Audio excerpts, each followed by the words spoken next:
ভাইদের সহযোগিতায় ছেলেকে স্কুলে ভর্তি করিয়েছি। আমি ভীষণ ভেঙে পড়েছিলাম, আমার কলিজাটা ছিঁড়ে যেত।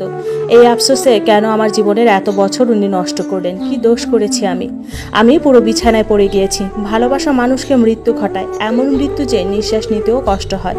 কলিজাটা শুধু কেঁপে ওঠে, মনে হয় ভালোবাসার মানুষটাকে দেখলেই শান্তি আসে, ওনাতেই সব শান্তি নিহিত।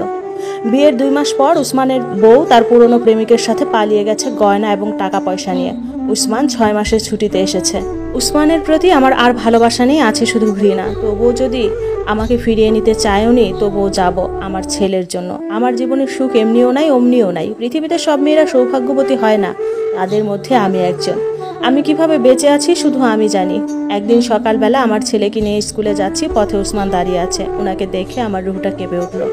আমার ছেলে আমার দিকে তাকিয়ে আছে। আমি ছেলের দিকে তাকিয়ে বললাম, বাবারে, কোনো দিকে না তাকিয়ে তুমি স্কুলে চলো, আমাদের এই দুনিয়াতে কেউ নাই রে বাবা।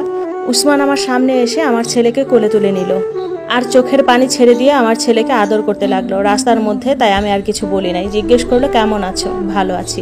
বউ চলে গেছে, তাই আমাদের খবর নিতে এসেছেন? আহারে, আমাদের বুঝে এখন মনে পড়লো?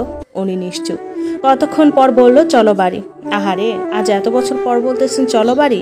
আমরা মা ছেলেকে কি মনে করেন আপনি? আপনাকে ঘৃণা করি। উসমান, আমার সামনেও আসবেন না, আপনার চেহারাও দেখতে চাইছি না, দূর হন আপনি। আর কখনো আসবেন না আমাদের জীবনে। রাস্তার মধ্যে আর কিছু না বলে ছেলেকে নিয়ে বাড়িতে ফিরে এসেছি। পথে জিজ্ঞেস করলো, মা স্কুলে যাব না? কাঁদতে কাঁদতে ছেলেকে বললাম, বাবা স্কুলে যাইতে হবে না আজকে। ঘরে এসে অনেক কাঁদছিলাম। আম্মাকে জড়িয়ে ধরে ছেলেকে জড়িয়ে ধরে আর বলতে লাগলাম, আমাদের নসিব কেন এমন করলো আল্লাহ। কাঁদতে কাঁদতে খেয়াল করলাম উসমান ঘরের দুয়ারে দাঁড়িয়ে আছে।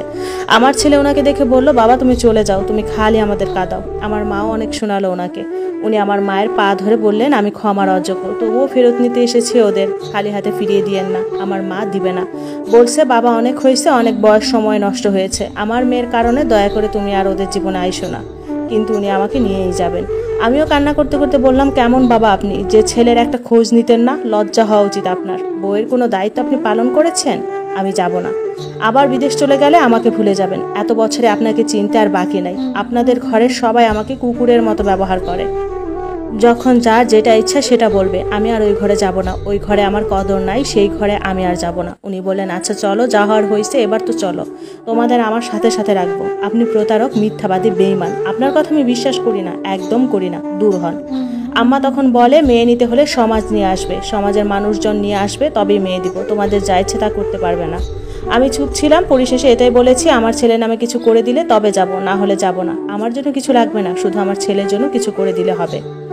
উনি বললেন, ঠিক আছে, ছেলের নামে ব্যাংক অ্যাকাউন্ট খুলে কিছু টাকা দিব আমি বললাম, আগে দিবেন তারপর।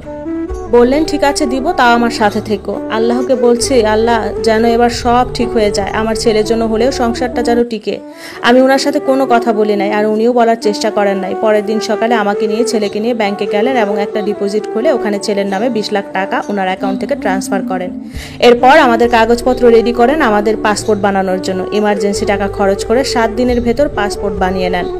আমি আর শ্বশুর বাড়িতে যাইনি এবং ওনার সাথে এক রুমে থাকিও নি। 15 দিন আমাদের বাড়িতে অন্য রুমে ছিলেন। আমাদের সব রেডি করে ভিসা লাগিয়ে আমাদের সাথে করে একসাথে সবাই মিলে দুবাইয়ের পথে পা বাড়ালাম, নতুন জীবন এবং নতুন সংসারের আশায়। জীবনে প্রথম বিমানে ভ্রমণ আমাদের মা ছেলে, সে এক অন্যরকম অনুভূতি। জীবনে প্রথমবার দুবাই শহর দেখা, সেই অনুভূতি ভাষায় প্রকাশ করার মতো না। আমরা প্রতিদিন রাতে ঘুরতে বের হতাম, দিনে উনি ওনার কাজ করতো। শ্বশুর বাড়িতে সবাই জানে যে আমাদের দুবাই নিয়ে এসেছে, আমার নতুন সংসার এখানে, আমি, আমার ছেলে এবং আমার উনি। আচ্ছা বলতে পারেন মেয়েরা এমন কেন? এত কিছুর পরে ওনার প্রতি এত ভালোবাসা আসে কোথা থেকে? প্রচন্ড রকম ভালোবাসি ওনাকে। একদিন উনি বললেন, অনেক তো দূরত্ব হলো, এবার আমাদের আরেকটি সন্তান হলে মন্দ হয় না। আমি বলি, না, আর সন্তান নিব না, আমার অনিশ্চিত জীবন। আপনি আবার আমাকে অবহেলা করলে আমি সন্তান নিয়ে কোথায় যাব, কি করব? এটা বলে কান্না করে দিই। আমি আমার সন্তানদের সামনে আর কারো কাছে ছোট্ট এবং অপমানিত হতে পারবো না, এটা খুব লজ্জাজনক। উনি আমাকে জড়িয়ে ধরে বললেন, বউ, কোথাও ছেড়ে যাব না, খুব ভালোবাসবো তোমাদের। আসলেই উনি আমাদের অনেক ভালোবেসেছেন, অনেক বেশি কদর করেছেন। দুবাইতে কেটে গেল আমাদের আরো 2টা বছর। আমার আরেকটি ছেলে হলো, আলহামদুলিল্লাহ। আমাদের মা ছেলের সেবা করেছেন উনি নিজের হাতে। এদিকে বাচ্চাকে স্কুলে দিতে হবে, কিন্তু ওই দেশে স্কুলে পড়ানো অনেক বেশি ব্যয়বহুল। আমাকে দেশে চলে আসতে হবে। আমি অনেক কাঁদতাম শ্বশুর বাড়িতে আসতে হবে বলে। আমি ওনাকে কান্না করে বলি, আল্লাহর ওয়াস্তে যদি পসিবল হয় আমাকে একটা ঘর করে দেন, বেড়ার হোক, আমাকে কেউ অপমানিত করবে না। আমার ছেলের নামে যে টাকাগুলো দিয়েছেন ওগুলো দিয়ে হলেও আমাকে 2 রুমের একটা ঘর বেঁধে দেন। আপনার কাছে আমার আর কিছুই চাওয়া নাই, শুধু এতটুকু শেষ চাওয়া, আমি সম্মানের সহিত বাকি জীবন থাকতে চাইছি। উনি বললেন ঠিক আছে। ওনাদের রাস্তার পাশে একটা জায়গা ছিল, উনি সেখানে আমাকে একটা একতলা বাড়ি করে দেন। এর মধ্যে আমাদের দুবাইতে রেখে 1.5 মাসের জন্য বাড়ির কাজ কিছুটা গুছিয়ে দেওয়ার জন্য দেশে আসেন। আর বাকিগুলো আমার ভাইয়েরা এবং ওনার কয়েকজন বন্ধুর সহায়তায় শেষ করে। খুব সাধারণ করে থাকার মতো পরিস্থিতি করে দেন, বাকি কাজ আস্তে আস্তে পরে করবেন। আমি ছেলের পড়ালেখার জন্য 3.5 বছর পর দেশে আসি, কিন্তু আমার শ্বশুর বাড়িতে উঠি না, আমার জন্য নতুন করে দেওয়া ঘরে উঠি। আমি আর শ্বশুরবাড়িতে যাইনি, আমাকে খুব অপমানিত হতে হয়। আলহামদুলিল্লাহ সুখেই দিন যাচ্ছিল আমাদের। ওনার সাথে কথা, ছেলে মেয়েদের নিয়ে সারাটা দিন কেটে যেত আমার। এর মধ্যে আমার ছোট্ট দেবর একটা মেয়ের সাথে প্রেম করে। একদিন সকালে ওরে নিয়ে চলে আসে আমার ঘরে, বলে ভাবি মেয়েটাকে পছন্দ করি, বিয়ে করব। ওর পরিবার বিয়ে ঠিক করেছে। মেয়েটা কাউকে কিছু না বলে ঘর থেকে চলে এসেছে। আমি আমার স্বামীকে ফোন করে সব বলি। আমার স্বামী আমার শাশুড়িকে আমাদের ঘরে পাঠান। উনি এসে মেয়েকে মেয়ের ঘরে দিয়ে আসেন এবং পারিবারিকভাবে বিয়ের আয়োজন করে। গায়ে হলুদে আমি যাই না, বিয়েতে কোনো রকম 2টা ভাত খেয়ে চলে আসি। আমি মনে করি আমি যখন এত সমস্যা, দূরত্ব বজায় রেখে চলাটা অনেক ভালো। আমাকে আমৃত্যু এমন অপমান কম বেশি হতে হবে। মানুষ আমাকে দেখিয়ে দেখিয়ে বলবে দেখো দেখো, এটা আগে সৎ ভাইয়ের বউ ছিল, সৎ ভাইয়ের মৃত্যুর পর উসমান বিয়ে করেছে। আমার এমন নসিবের জন্য সন্তানদের সামনেও আমাকে লজ্জিত হতে হবে। উসমান আমাকে যেমন অবহেলা করেছে, তেমনি ভালোবাসাও দেখিয়েছেন। ওনার সাধ্যমতো আমার জন্য করেছেন, চিরকৃতজ্ঞ ওনার প্রতি। দোয়া করবেন আমি যেন স্বামী সন্তান নিয়ে আজীবন ভালো থাকতে পারি।